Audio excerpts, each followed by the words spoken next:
Assalamualaikum warahmatullahi wabarakatuh. Saya Salsabila dengan NIM 22010475.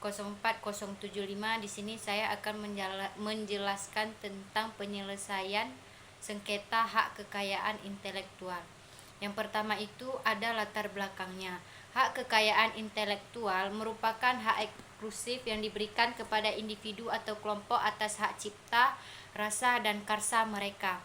Dalam dunia yang semakin kompetitif dan berbasis informasi serta teknologi, perlindungan terhadap kekayaan intelektual menjadi sangat penting. Kekayaan intelektual tidak hanya meliputi hak cipta, namun juga hak paten, merek, rahasia dagang, desain industri, hingga indikasi geografis. Pentingnya perlindungan hak kekayaan intelektual tidak terlepas dari nilai ekonomis dan strategis yang terkandung di dalamnya.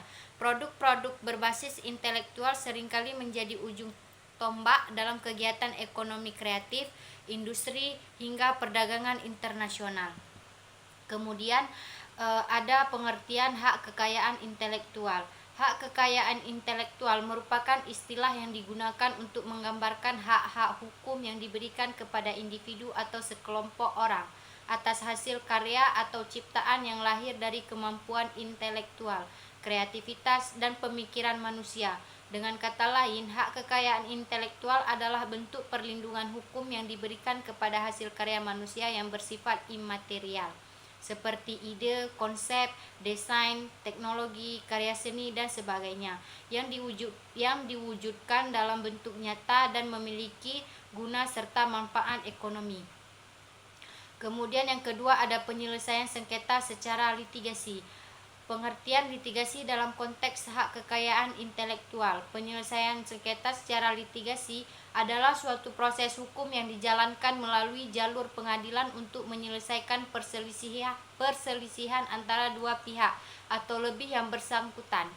Dalam konteks hak kekayaan intelektual, litigasi merupakan salah satu cara formal dan legal untuk menyelesaikan konflik yang timbul ketika terjadi pelanggaran atas hak eksklusif dari seorang pencipta, penemu, atau pemegang hak atas suatu karya intelektual. Artinya, proses litigasi melibatkan lembaga pengadilan sebagai tempat untuk menegakkan hak dan memberikan putusan hukum yang mengikat kedua belah pihak. Kemudian tujuan litigasi dalam sengketa kekayaan intelektual. Litigasi memiliki beberapa tujuan utama dalam konteks penyelesaian sengketa hukum kekayaan intelektual, yaitu yang pertama menjamin perlindungan hukum atas hak kekayaan intelektual yang dilanggar. Yang kedua memberikan kepastian hukum bagi pemilik hak dan pihak yang dirugikan. Yang ketiga menegakkan keadilan melalui proses peradilan yang transparan, objektif, dan sesuai hukum acara. Yang keempat memberikan efek jera kepada pelanggar agar tidak mengulangi tindakan yang sama, menciptakan preseden hukum yang dapat dijadikan acuan di masa depan untuk kasus. Kemudian ada prosedur penyelesaian sengketa hukum kekayaan intelektual melalui litigasi. Penyelesaian melalui litigasi memiliki tahapan dan prosedur hukum yang formal, panjang, dan kompleks. Proses ini biasanya mencakup langkah-langkah sebagai berikut. A. Pengajuan gugatan. B. Pemeriksaan awal. C. Sidang dan pemeriksaan substansi. D. Mediasi wajib atau opsional dalam beberapa kasus. E. Putusan hakim. F. Upaya hukum lanjut. Kemudian ada 3 penyelesaian sengketa secara non-litigasi. Pengertian penyelesaian sengketa non-litigasi. Penyelesaian sengketa secara non-litigasi merupakan metode penyelesaian konflik di luar pengadilan yang dilakukan tanpa melibatkan proses peradilan formal. Seperti halnya dalam litigasi. Dalam konteks sengketa hak kekayaan intelektual, pendekatan non-litigasi dipilih untuk mencari solusi yang lebih fleksibel, cepat, murah, dan menjunjung tinggi keharmonisan hubungan antara pihak-pihak yang bersengketa. Penyelesaian non-litigasi tidak membutuhkan campur tangan hakim atau institusi peradilan secara langsung, namun tetap dijalankan dengan prinsip keadilan, kesepakatan bersama, serta kesukarelaan dari kedua belah pihak. Kemudian ada bentuk-bentuk penyelesaian sengketa non-litigasi. Penyelesaian non-litigasi terdiri dari berbagai bentuk pendekatan yang diakui secara hukum dan sering digunakan dalam praktik, khususnya dalam konflik hukum kekayaan intelektual. Beberapa bentuk yang lazim digunakan antara lain: A. Negosiasi. Negosiasi adalah metode paling sederhana dalam penyelesaian sengketa. Dalam konteks hukum kekayaan intelektual, negosiasi dilakukan secara langsung oleh pihak-pihak yang berselisih untuk menemukan titik temu dan menyelesaikan perbedaan pendapat. Proses ini tidak membutuhkan mediator atau pihak ketiga. Keberhasilan negosiasi sangat bergantung pada keterbukaan, niat baik, serta kemampuan komunikasi kedua belah pihak. Contohnya, apabila dua perusahaan memiliki konflik atas penggunaan merek dagang yang mirip, mereka bisa bernegosiasi untuk menentukan pembagian wilayah pasar, perubahan logo, atau bahkan kerjasama strategis. Yang B, ada mediasi. Mediasi merupakan proses penyelesaian sengketa di mana pihak ketiga yang netral dan independen, atau disebut mediator, dilibatkan untuk membantu para pihak mencapai kesepakatan bersama. Mediator tidak memiliki kewenangan untuk memutus perkara, melainkan hanya memfasilitasi komunikasi, menggali kepentingan masing-masing pihak, dan membantu mereka menemukan solusi yang saling menguntungkan. Di Indonesia, mediasi dalam sengketa hukum kekayaan intelektual bisa difasilitasi oleh lembaga-lembaga tertentu seperti Direktorat Jenderal Kekayaan Intelektual, Kementerian Hukum dan HAM, atau lembaga mediasi independen.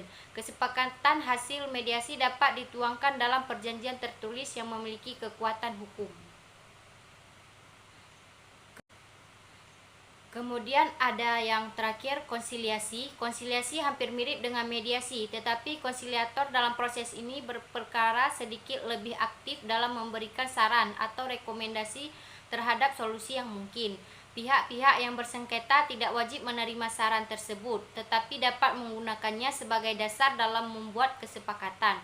Konsiliasi cocok untuk sengketa hukum kekayaan intelektual yang teknis namun tidak terlalu keras, misalnya perselisihan antara desainer dengan perusahaan manufaktur terkait hak desain industri. Kemudian lembaga penyelesaian sengketa hak kekayaan intelektual. Yang pertama itu ada urgensi kelembagaan dalam menangani sengketa hukum kekayaan intelektual. Dalam era globalisasi dan persaingan ekonomi berbasis kreativitas serta teknologi saat ini, hak kekayaan intelektual memiliki niat yang sangat vital. Karya-karya intelektual seperti ciptaan, paten, desain industri, dan merek dagang bukan sekedar simbol identitas bisnis atau hasil kreativitas personal, tetapi juga aset ekonomi strategis yang bernilai tinggi. Oleh sebab itu, ketika terjadi pelanggaran atau sengketa terhadap hukum kekayaan intelektual, penyelesaiannya harus dilakukan secara serius dan melalui lembaga yang memiliki wewenang, kapasitas, serta kredibilitas hukum yang diakui. Keberadaan lembaga penyelesaian sengketa hukum kekayaan intelektual berperan penting dalam memberikan jalur hukum maupun alternatif hukum yang memungkinkan para pemilik hak memperoleh keadilan dan perlindungan. Berbagai lembaga ini menjadi sarana untuk menegakkan hukum, menyelesaikan perselisihan, dan menjamin hak eksklusif atau atas kekayaan intelektual tetap dihormati dan ditegakkan secara adil. Sekian dari saya, mungkin ini yang dapat saya sampaikan. Lebih dan kurang saya mohon maaf. Assalamualaikum warahmatullahi wabarakatuh.